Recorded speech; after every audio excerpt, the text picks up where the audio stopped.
And I asked if someone named Carl or Carlchen would make sense for them, and they said yes. And then I noticed that my hands were getting weird.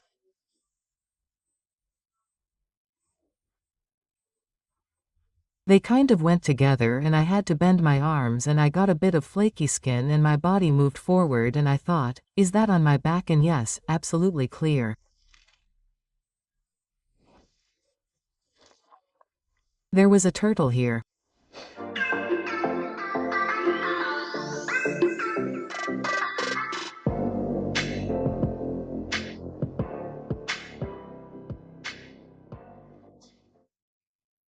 Welcome to a new episode on my channel. I had already told you that I wanted to film a few episodes on the topic of animals in the spiritual world. And today is the time again. I met with Bettina Suvi Rode, a medium from the afterlife.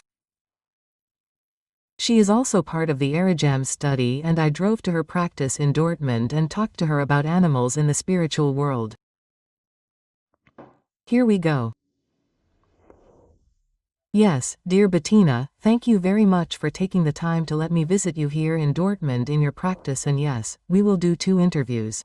Firstly, it's about animals in the spiritual world, and then a topic close to my heart, but I think also to yours, children in the spiritual world, and I'm really looking forward to our conversations. I'm really pleased, above all, that you've taken the time, because I think it's a bit easier for me than for you.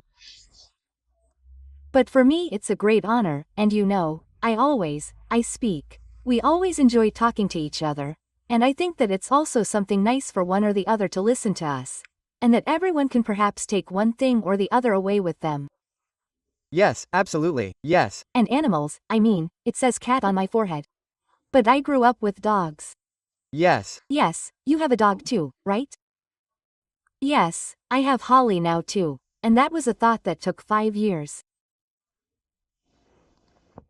After the death of my dog Snoopy, who was also a Shelby, it took me a really long time to let a new dog into my life.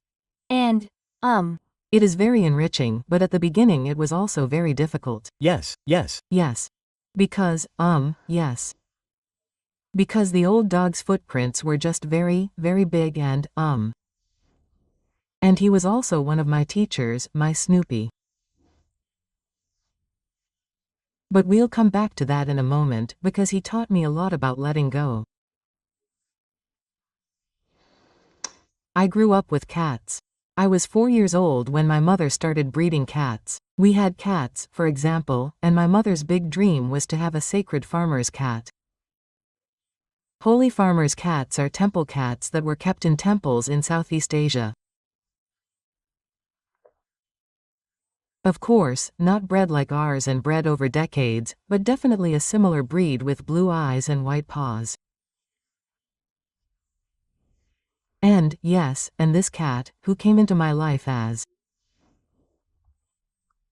that is my soul cat, and she reincarnates again and again. Yes, every few decades she turns up again in my cat show, and we always find each other.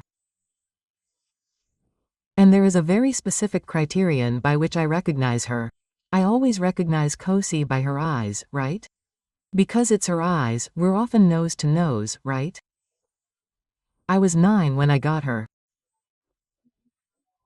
Actually, it was a birthday present from my mother, but she became my cat. Okay, and Kusum was so beautiful, she was reflected in the water bowl and one half Cosima. So we really were nose to nose, we looked each other in the eyes, really deeply into the eyes, and, yes, and today, when I recognize a cat, I always recognize it because I look into the eyes and that this cat makes very intense contact with my eyes. And of course, there are always new characters that come along, but basically I think, oh look, there you are again, oh how nice, we're starting another series together. So, I think the worst thing for an animal owner or animal lover is when their animal dies.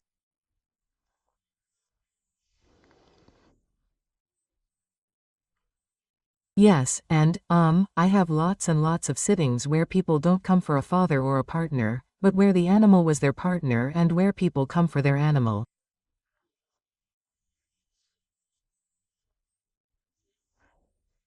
Where there is contact with the animal beyond, and, that is always extremely touching.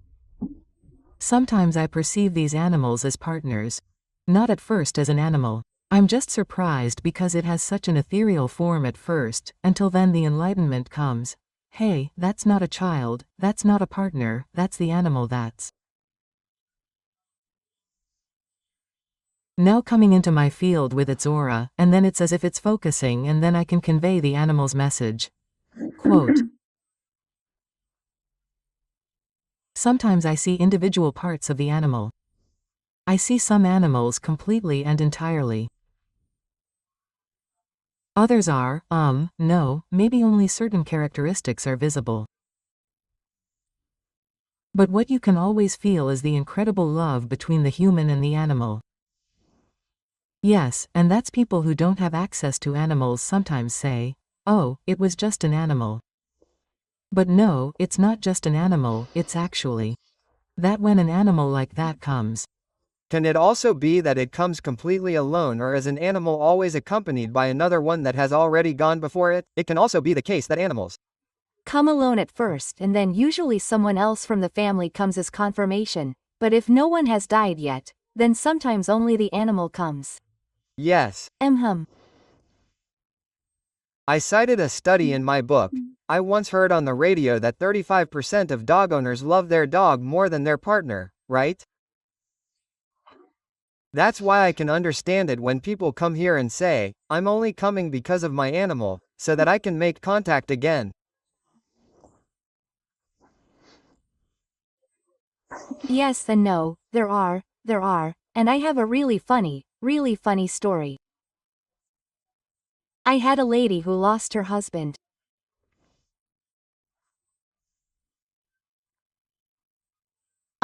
The problem was that this man came into the room with a very bad conscience, and then I think it was at least 10 or 12 years ago, sitting, but I still remember it as clearly as today, and then I described this man and I was surprised because he stood there a bit stupidly, kept looking down, and the woman started to swear, insulted her husband, asked me, is he here? And I said, yes, it's here. Yes. And then she insulted him and I asked him, what did you do? Then he showed me a hotel room. He showed me several men, he showed me alcohol and, yes. Then he disappeared into a room with a lady from the red light district. And she then, yes, I'd say, called the emergency services because he'd had a cardiac arrest as a result of Viagra. So please don't take Viagra, that can definitely lead to that. And no, she just swore, and I told him, you really messed up there. And he says, I know that. But he always says that when I try to say that I'm fine, she tells me to get out of here. And then I look at the woman in front of me and suddenly her face changes. And I see a dachshund face superimposed over the woman's face, and it's such a beautiful fawn color. I know that dachshund owners will know that it's perhaps a different color or that it's called something else, but to me it looked a lovely fawn, right? A smooth-haired dachshund, right? Not a wire-haired one, but a smooth-haired one with really big brown eyes. And it was reflected on the rather plump face of the man in the spiritual world. Not on the face of the woman, but on the face of the man in the spiritual world. And then I said to the woman, I still have her dog here, and in that moment it was as if a switch had been flipped. They need tears and I came to them, not because of their ass. Okay. Yes. And then I gave the dog a sit down. Yes. And sometimes animals are even more important than a partner. Sometimes animals are a substitute for children. Sometimes they help when we're grieving. Yes, because they cushion and absorb a lot of things for us. Yes, and I always refer to animals as our little angels that are sent to us so that life here is not quite so sad sometimes, but so that we really have someone by our side who supports us, who loves us unconditionally. Yes. And yes, actually, I often have things.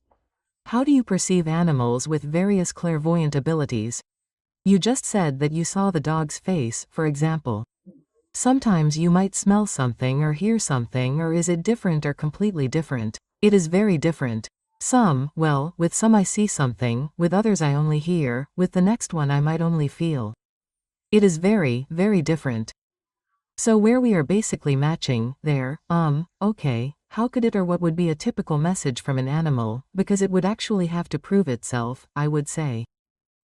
If you say, yes, your dog always lay there nicely and let himself be stroked, no one will say, yes, exactly, but you also have to have some kind of evidence that a lot of it will fit, right? Yes, exactly, but that's exactly the kind of thing they often wait for. So what I always start with is that I describe the size of the animal, that I feel the fur, whether it is a smooth-coated dog or whether it has fluffy fur, right? Sometimes I see a color light up. What comes up very often are the emotions.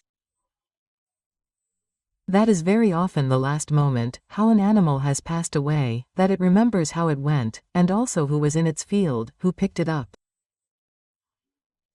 Sometimes other animals come to pick up the animal, right? Parents, siblings of the animal. Actually, it's kind of like the dog who comes and picks up her puppy, her old puppy, and then you maybe see the other siblings on the other side. Then of course there are also things from life that are described, from life with the people that become very concrete.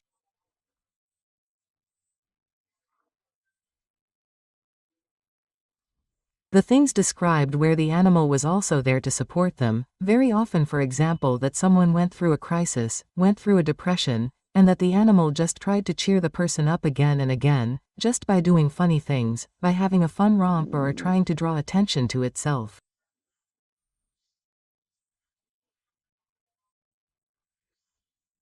Yes, maybe certain illnesses too, they are also described very often.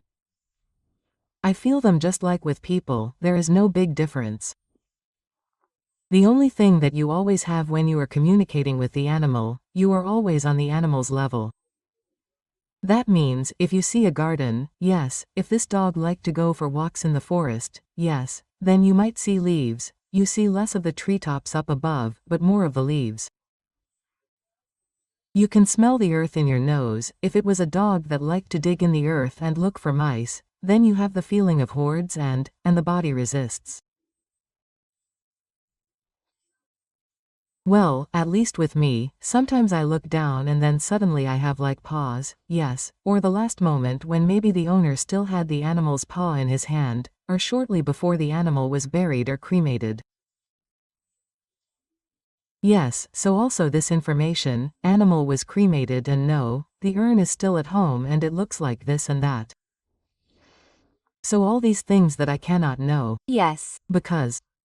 I also remember your event last year, that media evening. You also told a man about a cat, I think a little older. Did you say, oh, it was a really old one, and say, yes, it was over 20? Yes.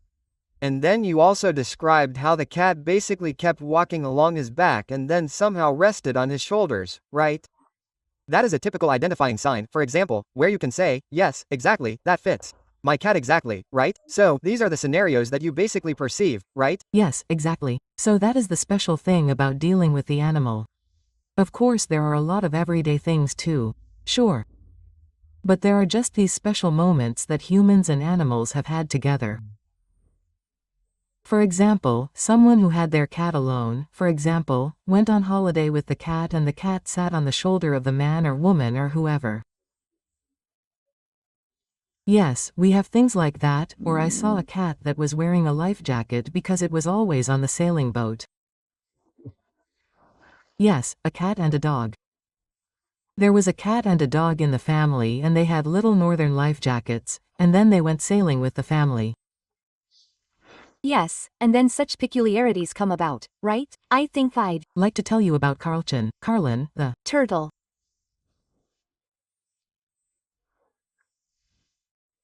Yes, I had a sitting with a mother and daughter and I asked if someone called Carl or Carlchen would make sense for them and they said yes, and then I noticed that my hands were getting weird.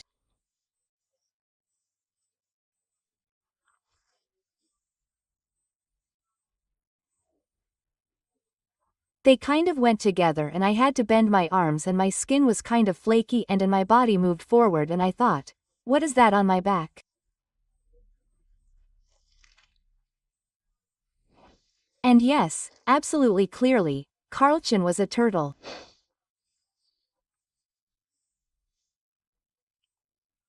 And they had come because Carlton was his daughter's turtle and he only lived to be 22. He accompanied his daughter everywhere through all the stages and there was a huge feeling of guilt.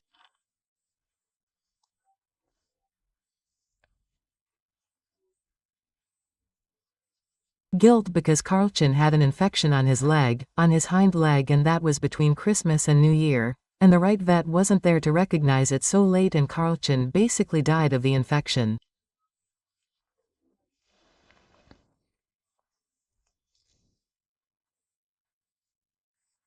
And yes, it was one of those sittings where you really don't think that an animal could express itself like that, but yes, the young woman and her Carlton were in a very, very special symbiosis.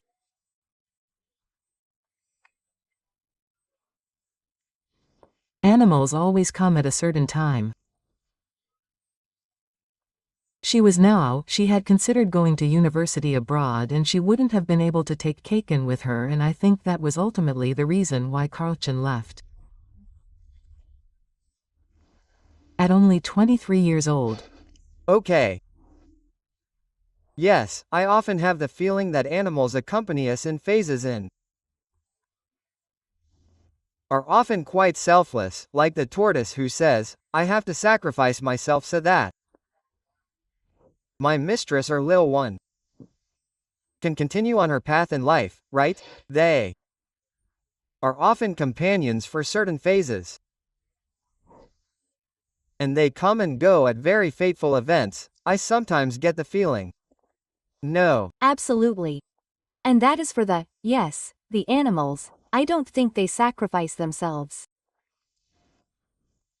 Animals have a much stronger connection to the spiritual world than we humans do. We humans have so many walls and hurdles that we build up in order to understand spirituality.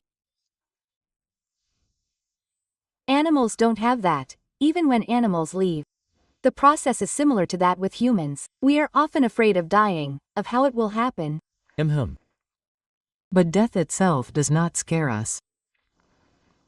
Yes, that is us who often cannot let go. And I can perhaps tell you another story about Snoopy. Snoopy was the family dog and he accompanied my children after our first Sheldon died under very tragic circumstances. We then had Snoopy and my daughters went through puberty with Snoopy, right? He cushioned many a tear, right? He was only there when they were at odds with the world. Snoopy was always there, right? He was also a Shelby, a bloomer Sheltie, and Snoopy was always there and always gave him confirmation, love, security, and when he left, he was only able to leave after my eldest daughter had been there and said goodbye. My younger daughter came, I think she had been in Krakow that weekend, and then she actually came home from the airport. Even though she had already lived and studied elsewhere, she came home to say goodbye to her dog, because she knew he was going.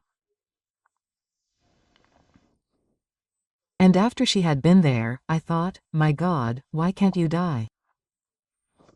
Because I knew deep down, and this had been agreed with the family, that he was not in pain, but that he could go at his own pace. I slept with him in the living room for the last 14 days on the tiles with a sleeping mat and carpet underneath. It wasn't particularly comfortable, but he couldn't make it up to the upper floor. He couldn't make it to the bedroom. And I just wanted him to be able to go in peace. And so I just lay with him at night. I took my time all day, held his hand and was with him. And I asked myself, why can't he just go? And then at some point I fell asleep next to him, completely exhausted. And then a gentleman appeared in the spirit world and said, he may have said goodbye to everyone, but you have to let him go, you have to let him go. When I tell him that, the tears still come. And then I said, okay, to his soul. I'm letting you go now. I'm letting you go. I know you're fine, but I'm letting you go. Yes, and then I woke up and he died within the next 30 minutes. He was just waiting, right? Yes. For me to let him go, and that is something that is sometimes extremely difficult. Regardless of whether it is a person or an animal. Yes. Yes, and sometimes they just need us to give them the okay to go. Yes. Yes. But it really took me 5 years to let a new dog into my life again. And I really went through all the stages of grief with my dog. Yes, and, right? My grandma died shortly before him, the day before my grandma died, my German grandma. That was somehow less bad for us. Okay, yes. Yes, because she had lived her life, she was 85. My Snoopy was 15, yes. So she was already a good age, but as I said, she wasn't as close to us as the dog. Yes, that's how it is sometimes, yes. Yes, in the sense of the 35%, that the partner sometimes doesn't Have the same importance as a dog or a cat or even a pet. Some animals are just extremely close to us. They feel our emotions, they see our tears, they see when we are happy and joyful, but they also see our sadness. Right? They often see from their perspective much more the problems we have in life that perhaps don't want to acknowledge. And often the animals are then also, how should I put it, like a catalyst for this. Yes. That they take over things for us. Yes. Yes. There are. Also animals that are not necessarily pets. His is, cattle, pigs, sheep, farm animals. Yes, But there are also animals that perhaps do not have such a great consciousness, like an ant or a butterfly, for example. So. Maybe 2 questions. What would you say? This consciousness is staggered. A dog certainly has a higher consciousness than perhaps an ant or a butterfly. Do these animals perhaps also have some kind of life plan that they bring with them? And depending on the size of their consciousness, this can be more complex? I believe that I assume that an ant has a different life plan, has a different orientation than, let's say, a butterfly, and a butterfly also has a different orientation than, let's say, a sheep. And, many animals make themselves available for our experience, that we change. I mean, I stopped eating meat a few years ago. Simply because I noticed that it wasn't good for my media work, not at all. And, what I've also noticed is that, yes, it is basically that the more subtle I become, the more I can feel and perceive animals. For example, for me it is horrible to stand in a butcher's shop somewhere, then I have to go somewhere because my animals need meat. You can maybe feed a dog a vegetarian diet, but unfortunately not a cat. Most of the time my husband is kind enough to take care of it. But for me it's really, well, I really brace myself to go there because the smell, I could faint. Then this suffering, and I thank every animal when I prepare something for my cats, then I thank every living being that has made itself available. But for myself, I don't want to be responsible for it. Yes. And I believe that animals teach us to be more mindful. And I believe that is also the trend. I believe that I would say the trend that we have now, that less and less meat is being consumed, and that I think that is a really good trend, right? Simply because we are gradually beginning to understand. There have never been as many vegetarians as there are now. Yes. And the trend is increasing, and I think that is wonderful. Yes, absolutely. And there are now so many ways to eat without meat.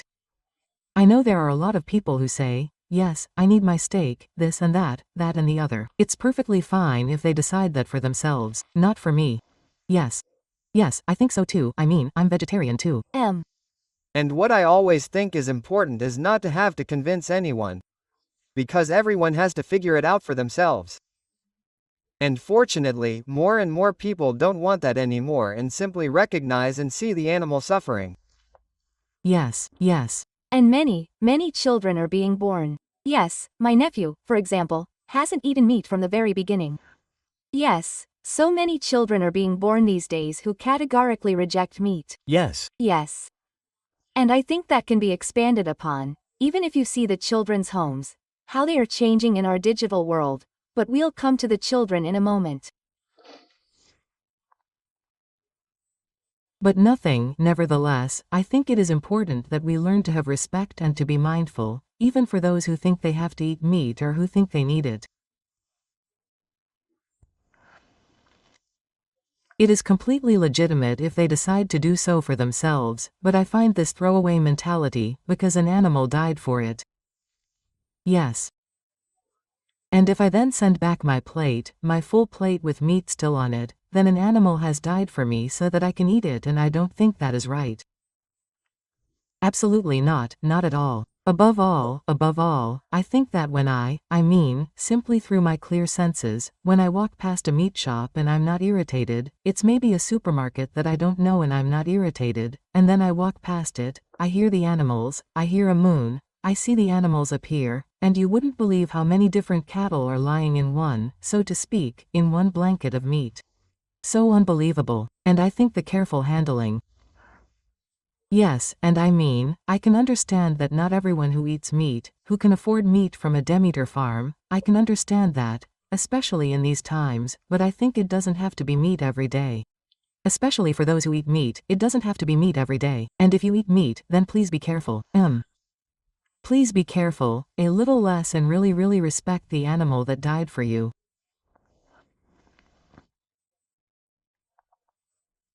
But, and that is what ultimately comforted me, it is that these animals evolve more quickly than we do. They have to take on so much suffering for us, yes, even the animals that are slaughtered. Yes, and no matter what it is, whether it is one of these millions or billions of chickens, every single one, every single animal takes on something from us or for us. And I believe that we really have to be aware of that and, above all, look at animals in nature. It is one thing when I say, oh, it's only a chicken, right? A bird. Yes, but have you ever held a chicken in your hand, on your arm? Have you ever stroked a chicken?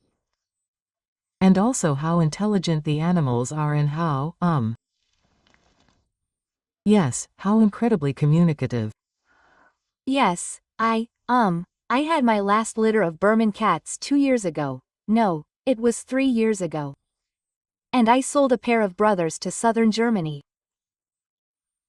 And the gentleman is a butcher, but he has chickens at home that lay wonderful, wonderful little blue eggs and things like that. And he feeds the chickens raspberries, right? They aren't slaughtered yet, they really live to a ripe old age with him, and he has often rescued them from poor conditions and so on, right? And he is simply, I learned in a different way how communicative they are. Yes, so best wishes at this point. Yes, or I remember a friend in Finland who had a pet shop, a customs shop, and she was the first to keep lizards and to breed them in her shop. That's not so easy in Finland because of the climatic conditions. And then I thought, a collar like that, it can't possibly have such strong feelings, but when she came into the shop and she said, now look, right? And then she went in and she chirped at this collar, she chirped at it. I don't even know what they're called in German, and it chirped back and it came and she took it out and it rubbed its little head against her. Yes.